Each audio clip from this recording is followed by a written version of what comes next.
I recently read The Art of Saying No by Damon Zahariades. The single greatest way to improve your productivity is to say no more often. If you respectfully say no to a 1-hour meeting, you magically create an hour to get your work done. If you respectfully say no to a coworker who wants your help on a project, you'll be able to finish your projects on time. And if you respectfully say no to a friend who wants your help moving on a Saturday, you'll be able to spend more time with your family and recharge for the week ahead. In this video, I'll show you why it's so hard to say no, how to find the strength to say no, and how to say no without angering people. First, why is it so damn hard to say no? Well, we've been conditioned to say yes for most of our lives. As kids, we said no to our parents and teachers and received negative feedback, so we said yes more often. In school, we made friends by saying yes to requests to play and hang out. And when we started our careers, we said yes to every opportunity in the hopes of getting ahead.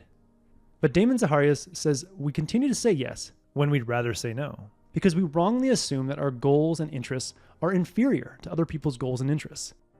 What's more, we believe that prioritizing our interests and saying no to a friend or coworker is selfish and will damage our relationships. So given all that, how do we find the strength to say no? I've discovered the strength to say no after making 3 realizations. Realization number 1, saying no does not make me selfish. In fact, saying no to people so I can take care of my needs actually increases my generosity. Realization number 2, saying no for the right reasons strengthens my relationships. And realization number 3, when I say yes just to please people, I say no to something I value. First, saying no increases your generosity.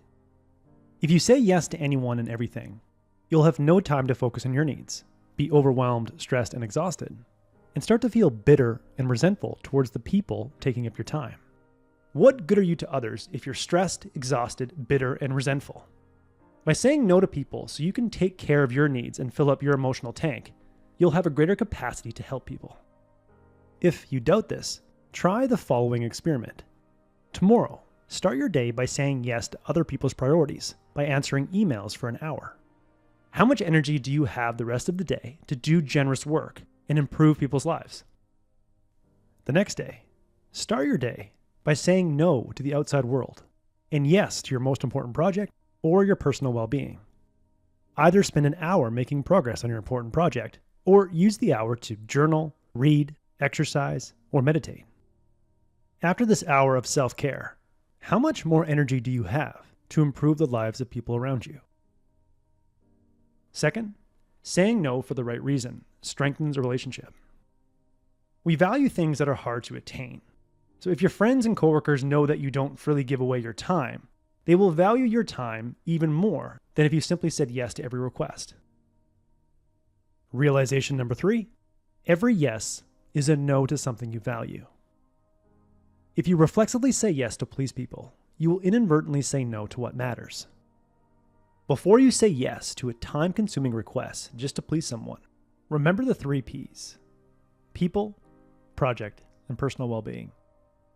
Imagine saying no to the people you want to spend time with, like your family, and seeing the disappointment on their faces. Or imagine not having the satisfaction of completing that one project you're passionate about. Or imagine seeing yourself a week from now burnt out and exhausted because you said no to the activities that would help you recharge, recover, and improve your personal well-being. Hopefully, this imagery can give you the jolt you need to resist reflexively saying yes and respectfully say no more often. The key to respectfully saying no more often, without angering people, is to deliver a categorical no, reference a commitment, or make a counteroffer. First, the categorical no. If people routinely ask you for a ride to the airport, create a categorical no around airport rides so you can tell the next person that asks for a ride to the airport, "Sorry, I've stopped offering rides to the airport. I can see if someone else can offer you a ride or help you get an Uber." A good categorical no to turn down requests to grab a drink on weekdays is, "I've stopped drinking this month," or "I don't drink on weekdays." When you tell someone a categorical no by saying, "I've stopped," or "I don't," or "I have a rule," you make your no seem like an objective fact and not a personal rejection. Other examples include, "I only do interviews on Fridays," or "I'm not accepting new proposals at this time." Or, sorry, I don't schedule meetings before noon. Next, say no without being a jerk by referencing a commitment. When you reference a commitment, even a commitment to yourself, like I've committed to exercising every day, people are generally understanding and rarely push back. No one likes to break commitments, so they don't want to pressure you into breaking your commitments. Here are a few ways you can use commitments to turn down a request. I'm fully committed to a project right now, so I need to turn down your request. Or, I've made a commitment to spend time with my family this weekend. Or, I can't join you for lunch. I've made a commitment to go to the gym every day at lunch. It helps to write down a list of personal and professional commitments you have every week so you can deploy them when someone asks for your time. And the last way to turn down a request without seeming like a jerk is to propose a counteroffer. Instead of saying no to someone's request, especially someone whose relationship you value greatly, just say no to their initial request, but counter with a smaller offer. Your counteroffer can include finding other people to help or getting them started, or doing something similar that takes a fraction of the time. For example, I'm unable to do that at this time, but I can put you in touch with someone who can help you. Or, I don't have time to do A, B, and C, but I'd be happy to help you with one of those tasks. Or, I'm overcommitted and unable to attend your meeting, but I'd be happy to email you a few ideas that you can share in the meeting.